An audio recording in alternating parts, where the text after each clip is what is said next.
In the headlines for this hour on VTV News, National Conference discusses stepping up public investment disbursement. And Vietnam Summer Camp 2024 kicks off in Hanoi.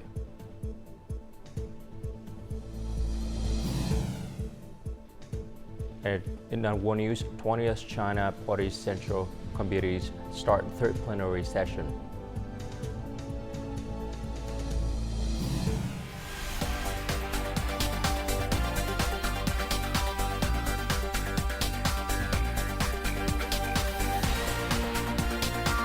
Broadcasting from Hanoi, the capital of Vietnam.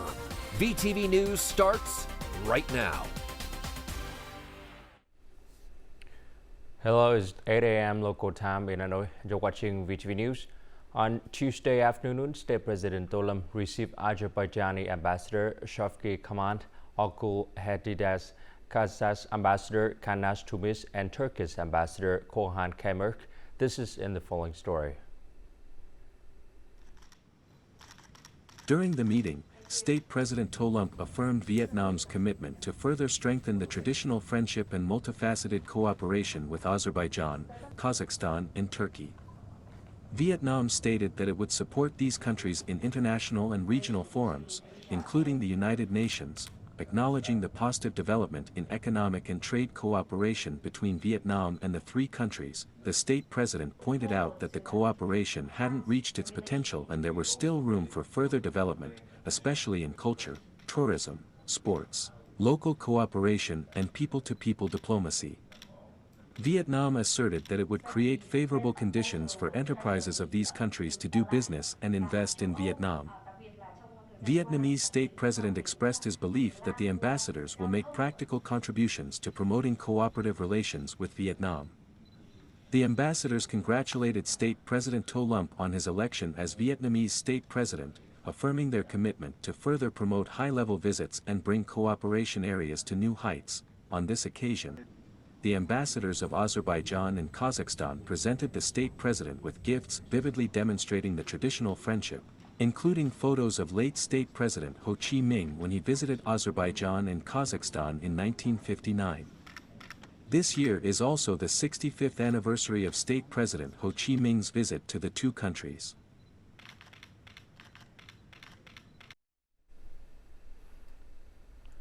On Tuesday, the National Online Conference of Government Standing Committee on Increasing Public Investment Disbursement commenced under the chairmanship of Prime Minister Phie. More to follow. From the start of the year until June the 30th, Vietnam has disbursed nearly $7.8 billion, reaching 29.39% of the plan assigned by the Prime Minister. 46 ministries, central and local agencies have disbursement rates above the national average.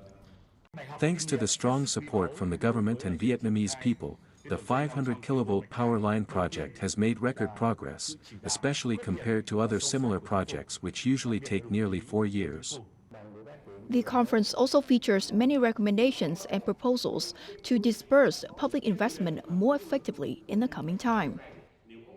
Currently, raw materials in localities can only be extracted from 7 a.m. to 5 p.m., so we hope this regulation can be loosened in order for the Ministry of Transport to keep up with the project's progress. Speaking at the conference, Prime Minister Phie emphasized that public investment capital is the state's and the people's money, and thus must be used effectively without delay or wastefulness.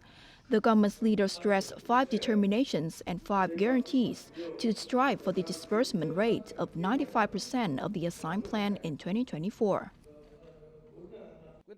The 5 determinations are determination to maintain discipline, order, and fight against negativity and wastefulness, determination to clear sites to hand over according to schedule, determination to promptly and effectively remove difficulties, determination to innovate methods and approaches, apply technology, digital transformation, and promote innovation, and determination to give out practical solutions and identify people's responsibilities. Prime Minister Phie also noted the 5 guarantees, which are ensuring control of materials and necessary conditions for projects, ensuring recruiting capabilities and responsible human resources, ensuring harmony and benefits between stakeholders, ensuring proper management and progress, and ensuring quality, safety, and environmental sanitation. The Prime Minister stated that 2024 must be a breakthrough year in dispersing public investment capital. He further emphasized continuing the activities of the inspection working groups, adding one more led by Deputy Prime Minister Lê Thành Long, as well as completing the law on bidding and regularly updating prices and prices index of construction materials. On Tuesday, Prime Minister Phạm Minh Chính highlighted Vietnam's commitment to enhancing cooperation with the Asian Infrastructure Investment Bank AIIB during a meeting with AIIB President Jean Lê Quyên.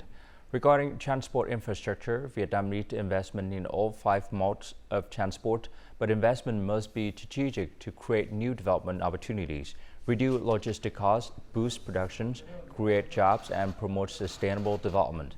Prime Minister Phạm Minh Chính proposed that AIIB should advise, finance, and support large-scale, high-impact infrastructure projects with preferential loans.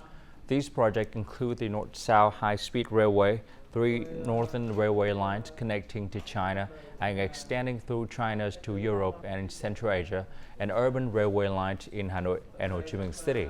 AIIB President Jean Lê Quyên agreed to allocate $5 billion with preferential interest rate to support these projects, emphasizing the need for efficiencies and quick procedures. On Tuesday afternoon, a ceremony launching General Secretary Nguyễn Phú Trọng book took place. The 844-page book focuses on the National Assembly during the renewal process to build a socialist rule of law Vietnamese state. Attending the event were National Assembly Chairman Trần Thanh Mẫn and former National Assembly Chairwoman Nguyễn Thị Kim Ngân. The book is a collection of 95 writings and speeches by General Secretary Nguyễn Phú Trọng on building and perfecting the socialist rule of law of Vietnamese state. The book also presents the guiding views of the General Secretary during his tenure as the highest leader of the party and throughout his political career. In the book, General Secretary Nguyễn Phú Trọng has analyzed and drawn conclusions on issues of objective law, contributing to the clarification of the development of the party's theoretical thinking on the socialist rule of law state. In preparation for the 40th National Party Congress, as well as summarizing 40 years of the renewal process, National Assembly Chairman Trần Thanh Mẫn requested further efforts to promote the book immediately after its launch. The core content, meaning, and profound theoretical and practical values of the book will make an important contribution to perfecting the theoretical system and practical foundation for building the path to socialism in Vietnam. The book will also help party committees at all levels, citizens, and the National Assembly to better grasp the party's guiding viewpoints on the socialist rule of law Vietnamese state and the operation of the National Assembly, thereby making more positive contributions to the country's innovation, contributing to achieving the country's goals of having prosperous citizens, a strong country, democracy, and equality. National Assembly Chairman also requested deputies study and implement the guiding viewpoints of the party and General Secretary Nguyễn Phú Trọng. Party committees and organizations at all levels should thoroughly understand and creatively apply the lessons suitable for the central resolutions. Head of the Party Central Committee Commission for External Relations Lê Hoài Trung and Deputy Head of the Laos People Revolutionary Party Central Committee Commissions for External Relations Valasais Langsavat have vowed to effectively realize cooperation agreements between the two parties and commissions. This is to contribute to further deepening the Vietnam-Laos solidarity. Underscoring the significance of this partnership, the Vietnamese party official reaffirmed Vietnam's commitment to preserving and nurturing the special Vietnam-Laos ties, helping maintain political stability and socio-economic development in both countries. This cooperation would serve as foundations and driving force for elevating bilateral relations to new heights. Earlier the same day, the two party commissions for external relations held talks to discuss joint work between them.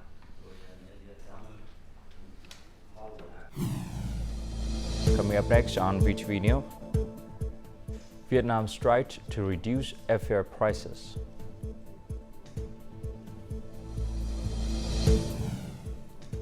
and Vietnam Summer Camp 2024 kicks off in Hanoi.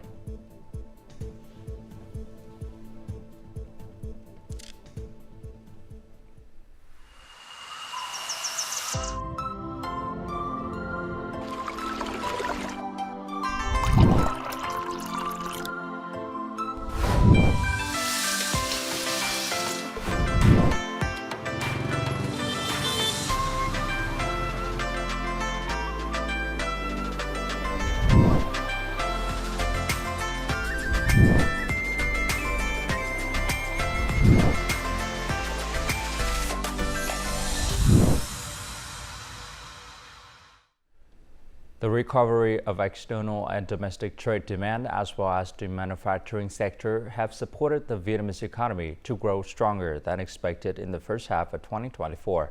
This is the basis for the growth outlook for the whole year. Singapore-based United Overseas Bank UOB continues to maintain its economic growth forecast for Vietnam at 6% with an achievable growth target of 6 to 6.5%. Vietnam's growth drivers come from the recovery of the electronics industry's demand, stable growth in China and the region, as well as the ability of major central banks to loosen monetary policy. The UOB made the comments that foreign investors largely view Vietnam's prospect positively in the coming years to regard to foreign investment attraction. Besides the advantages, UOB expert also gave some recommendations related to challenges and trends.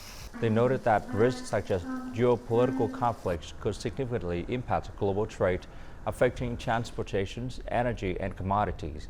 Furthermore, inflationary pressure persists, particularly in food and energy prices.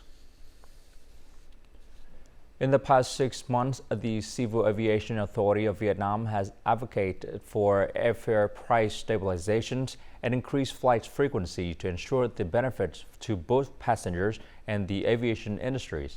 However, achieving these goals requires not only the efforts of the aviation industry, but also supportive policies and mechanisms. Vietjet Air has brought in several measures to help reduce air ticket prices. It has also increased the number of night flights by 3,100, with some prices at 50% lower than daytime flights. However, the success of these night flights depends on greater cooperation from local authorities. To ensure that aviation and tourism in Vietnam develop together and attract more tourists, we have a number of proposals and recommendations that we believe should be introduced. Since late 2023, the number of quality aircrafts owned by Vietnamese airlines has shrunk. Experts suggest investing in new aircraft that can operate with minimal maintenance should solve the efficiency problem. Additionally, exemptions from current aircraft fuel taxes would be beneficial. We plan to add more aircraft to our mix, including the wide-body and the new generation A320 narrow-body ones. As for fuel used in aviation, we proposed a change from a temporary price exemption to an immediate one. The Civil Aviation Authority of Vietnam reported that airlines have increased operating times from 11 hours to over 13 hours per day per aircraft and boosted loading capacity by up to 24%. In the near future, 7 new aircraft will be added across the 4 domestic airlines to replace those being recalled due to engine issues. However, this addition can only address parts of the aircraft shortage. The industry should increase night flights to increase the overall number of flight hours per day. Airlines must also reduce aircraft turnaround time at the airports. Experts also recommend that airlines invest in technological solutions to optimize operations. They also recommended collaborating closely with other transportation partners to develop flexible pricing strategies. Starting July 1st, the government is mandating the use of VNEID accounts for online public services in remote commutes with difficult terrain. Implementing electronic identification poses challenges. Yet, local officials have been dedicated to assisting each household in installing Level 2 electronic identifications.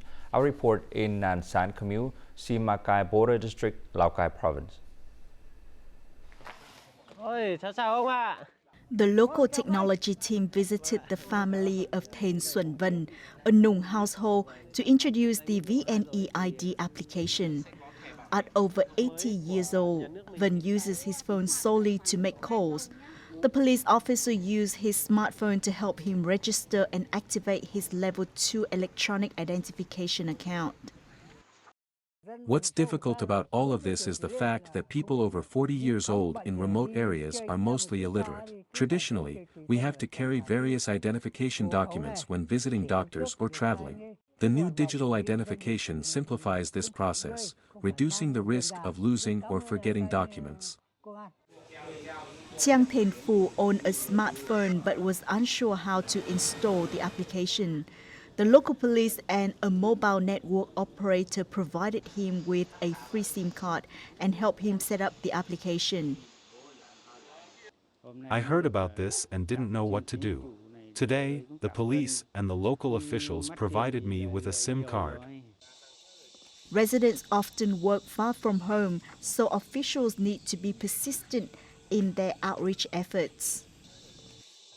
Officials have to travel far to catch a signal to help residents with their electronic identification accounts. Despite these challenges, by the end of June, the commune has managed to activate ID accounts for 75% of local residents. Each commune is tasked with forming a small team dedicated to supporting the process of digital transformation. These teams visit locals' homes to assist with the installation of Level 2 electronic identification. Additionally, we coordinated with network operators to improve the local digital infrastructure. With strong determination, the district is adopting various solutions to finish the installment of Level 2 electronic identification for all residents. Cần Thơ City held a groundbreaking ceremony to build 100 houses for poor households in Dong Thuận Commune, Thới Lai District. This event also marked the city launch of a movement to eliminate temporary and dilapidated houses in the area. By the end of 2023, the city had reduced the number of poor households to 764 and near poor households to 5,888. Among them, many families have deteriorated homes. Currently, the city has started construction and repairs on 72 homes for poor households in the area. In addition to the Poor Support Fund, mobilizing capital to build homes is also aimed at creating sustainable livelihoods and helping poor households escape poverty sustainably. The Vietnam Summer Camp 2024 opened in Hanoi on Tuesday. This year, camp aims to provide young Vietnamese people from around the world with opportunities to learn about Vietnam, foster exchanges, and deepen their connections to their roots. This is an annual event organized by the State Committee for Overseas Vietnamese Affairs. Our VTV reporter has more. The opening ceremony of this year's Vietnam Summer Camp took place at the iconic Hanoi Flag Tower, and symbolizing the capital city Hanoi, and also bearing witness to historic resistance struggles and the country's development. This location holds deep significance, and organizers hope that young Vietnamese people will always feel pride and strong sense of responsibility whenever they gaze upon the national flag. During the opening ceremony, young overseas Vietnamese showcased a range of performances reflecting the cultural richness of their host countries. Today, we performed a traditional Belarusian dance. I know a little about Vietnamese dances, but I want to learn more about them during this trip.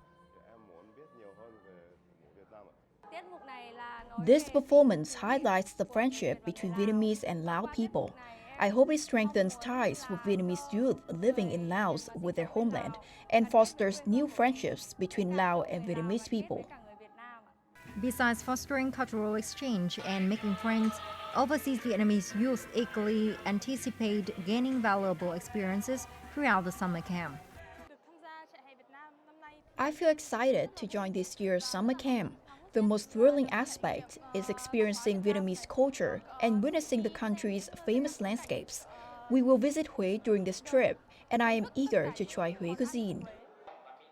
The 19th Vietnam Summer Camp attracted the participation of nearly 120 young overseas Vietnamese people from 28 countries and territories. It is expected that they will continue to be a bridge between the overseas Vietnamese community and the homeland. They are ambassadors of the Vietnamese people in their host country and internationally.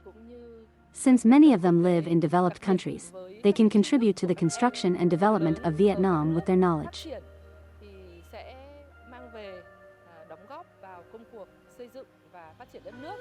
The 2024 Vietnam Summer Camp will last 16 days across 13 provinces and cities nationwide. The program aims to help overseas Vietnamese youth better understand, love, and strengthen their connection to their roots. The first Hanoi Lotus Festival 2024 opened at Westlake Creative Culture Space, honoring the value of the lotus. Themed Colors of Hanoi Lotus, the event offered visitors many lotus-related products and fascinating experiences with lotus. A highlight of the festival was the exhibition space, which displays a precious lotus painting depicting a scenery seen by artist Nguyễn Thị Kim Đức. This artwork showcase with over 3,500 pink and white lotus flowers highlights the aesthetic value and beauty of the lotus flower in Vietnamese spiritual life. The festival will run from July 12 to 17.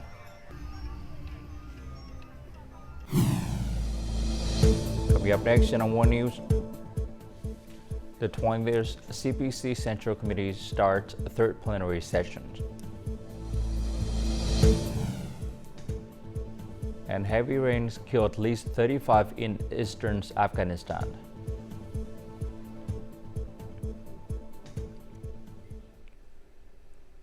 The third plenary session of the 20th Central Committee of the Communist Party of China, CPC, is taking place in Beijing.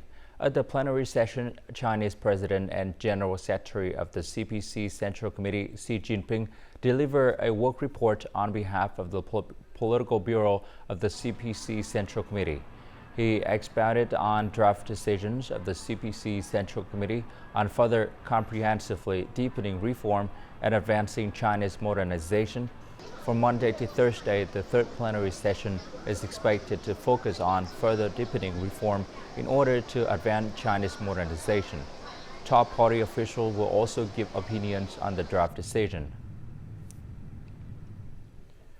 At least 35 people were killed and 230 injured on Monday after heavy rain in eastern Afghanistan. Local officials fear that casualties might rise as heavy storms and rains collapse trees, walls, and roofs and destroy properties in different parts of Nangarhar. Afghanistan has been among the hardest hit by adverse climate patterns. Exceptionally heavy rains in May killed more than 300 people and destroyed thousands of houses, mostly in the northern province of Baghlan. The synthetic fuel manufacturer Zero is piloting an environmentally friendly fuel made from air and water.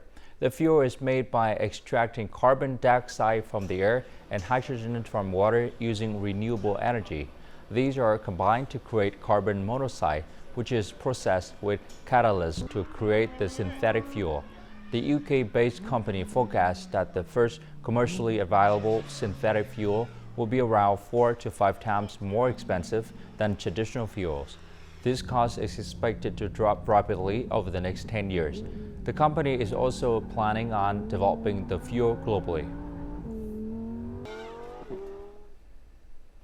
Artificial intelligence AI has expanded beyond computers, offices, and the internet. It is now capable of manual labor. This trend is exemplified by the world's first autonomous restaurant in Los Angeles, the United States, where staff are entirely AI-powered robots. At this innovative restaurant, robots are the primary workforce. These robots fry potatoes with long, agile arms that are immune to burns. In the next kitchen, a fully automated burger grilling system ensures precise temperature control. We combine 3 different technologies to assist the human, in this case a chef, which we like to call a robot assistant. Upon entering, customers are greeted by a robot. Orders are placed at kiosks equipped with facial recognition and card payment options. The restaurant is a collaboration between Miso Robotics, a robot maker, and several other technology companies. It serves as both a culinary attraction and a high-tech showcase. decided what's the most popular type of restaurant that exists that we can, provide automation for, and that's how we came across burger and fries. Despite the high level of automation, a human employee is still present to pack and hand over orders, as machines have yet to replicate a friendly human smile. And now, as usual, let's continue with the weather forecast.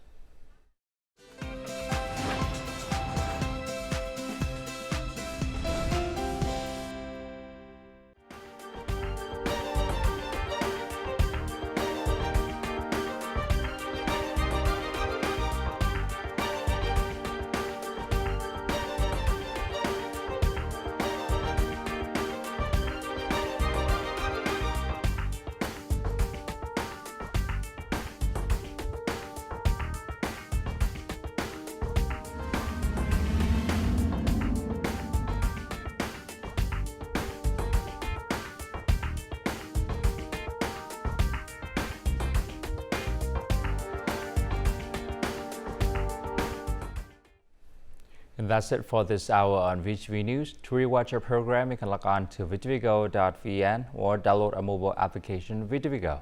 Thanks for watching and goodbye for now.